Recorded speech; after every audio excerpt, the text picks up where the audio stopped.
Chapter 5.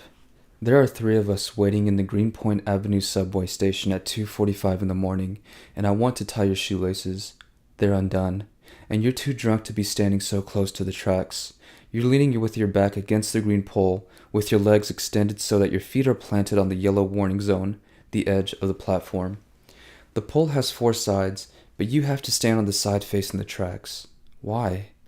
You've got me to protect you, and the only other person in this hellhole is a homeless dude, and he's on another planet, on a bench, singing, "Engine, engine, number 9 on the New York Transit line. If my train runs off the tracks, pick it up, pick it up, pick it up." He sings that part of the song on a loop, loudly, and your head is buried in your phone, and you can't type and stand and listen to his musical assault all at the same time. You keep slipping, your shoes are old, no tread, and I keep flinching, and it starts to get old. We don't belong in this dump. It's a minefield of empty cans, wrappers, things nobody wanted, not even the homeless singing dude. The kids you run with live to ride the G train like it proves they're down, real. But what your friends don't realize is that this line was better off without them, and their cans of Miller High Life, and their pickle-scented vomit. Your foot slips again. You drop your phone, and it lands in the yellow zone, and you're lucky it didn't fall into the tracks, and I get goosebumps, and I wish I could grab you by the arm and escort you to the other side of that pole. You're too close to the tracks, Beck, and you're lucky I'm here, because if you fell, or if some sicko had followed you down, some derelict rapist, you wouldn't be able to do anything. You're too drunk. Your laces in your little sneakers are too long, too loose, and the attacker would press you down on the floor or against that pole, and he'd tear those already torn tight offs and slash those cotton panties from Victoria's Secret and cover your pink mouth with his oily hand, and there'd be nothing you could do, and your life would never be the same.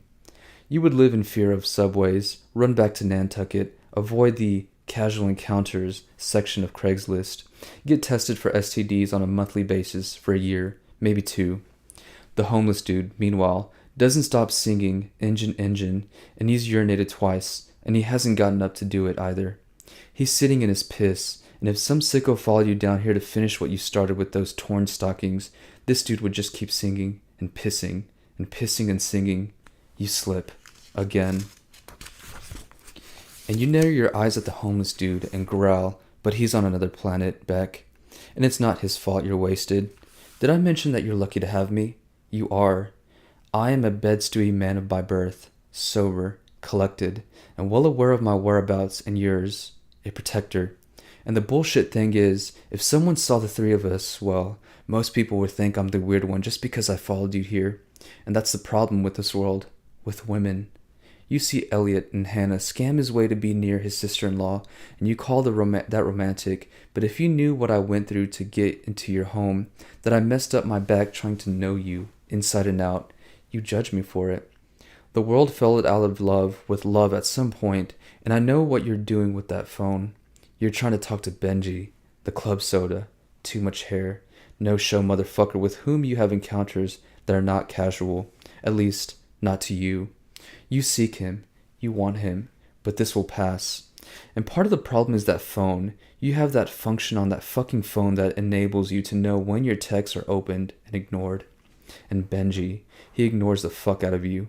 He's more passionate about blowing you off than he is about being inside of you. And this is what you want? You stab at your phone. Your phone. Enough with this phone, Beck. It's gonna do you in, waste your voice, and cripple your fingers. Fuck that phone. I like to throw it on the tracks and hold you as we wait for the train to run it down. There's a reason it's cracked, and there's a reason you left it in your basket at the bookshop that day. Deep down, you know you'd better be off without it. Nothing good comes from that phone. Don't you see? You do see. Otherwise, you'd treat that phone well. You'd have put it in a case before it cracked. You wouldn't stand here fumbling with it and letting it dictate your life. I really do wish you'd throw it into the tracks and go offline and turn your head and look over at me and say, "Don't I know you?" And I'd play along, and we'd talk, and our song would be "Engine, Engine, number 9 on the New York Transit line, if my train runs off the tracks." "Can you please stop singing?" You growl, but the dude can't even hear you over the singing and pissing and singing and pissing, and you whip your head around too fast, and damn it, you need to not lean back like that, but you do. It happens so fast. You reach out your arms, but you're wobbling. You drop your phone, and you lunge to grab it, and in the process, you misstep. And you slip and trip on that damn shoelace, and you fall splat, and somehow you land the wrong way, and you roll off the yellow danger zone and down into the actual danger zone. You scream.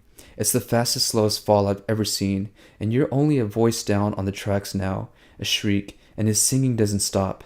Engine, engine, number 9. And it's the wrong soundtrack for what I have to do now. Bad back and all. I run across the platform, look down at you. Help! It's okay, I've got you. Give me your hand. But you just scream again, and you look like that girl in the well in The Silence of the Lambs. You don't need to look so freaked out because I'm here, offering my hand, ready to pull you up. You're shivering and staring down the tunnel, and your head's filling with fear when you need to just take my hand. Oh my god, I could die. Don't look that way, just look at me. I'm gonna die. You take a step forward and you know nothing of railroads. Stay still, half that shit down there can electrocute you. What? Your teeth chatter and you scream. You're not dying. Take my hand. He's making me crazy, you say, and you block your ears because you don't want to hear if my train runs off the tracks anymore. That's singing. That's why I fell. I'm trying to help you, I insist, and your eyes pop. You look down the tunnel and then up, right into my eyes. I hear a train. Nah, you'd feel it. Give me your hand. I'm gonna die. Your despair. Take my hand! The homeless dude croons as if we're a nuisance. He's got to out-sing, pick it up, pick it up, pick it up, and you cover your ears and scream. I'm getting impatient, and an engine will come on these tracks eventually. And why are you making this so hard? You want to get killed? Because if you stay down there, you will get run over. Take my hand. You look up, and now I see a part of you that's new to me, a part that doesn't want to be killed. And I don't think you've ever been loved the right way. And you don't say anything, and I don't say anything. And we both know that you're testing me, testing the world. You didn't get off that stage tonight until the last person stopped clapping. And you didn't tie your shoelaces, and you blamed the world when you tripped. Pick it up. Pick it up. Engine, engine. Number 9. I nod. Okay. I reach down with my arms, palms up. Come on. I got you. You want to fight. You are not easily rescued, but I am patient, and when you are ready, you wrap your hands around my shoulders and allow me to save you.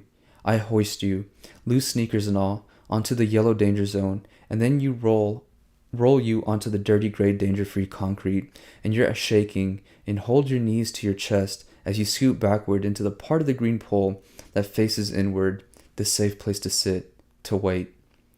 You still don't tie your shoelaces, and your teeth chatter more than ever, and I scoot closer to you, and I point at your useless, flat, non-athletic sneakers. May I? I ask, and you nod. I pull the laces tight and tie them in double knots the way my cousin taught me 100 years ago. When the train sounds down the way, your teeth stop chattering, and you don't look so scared anymore. I don't have to tell you that I saved your life. I can see it in your eyes, and your glistening, grimy skin that you know it. We don't get on the train when the doors open. That's a given.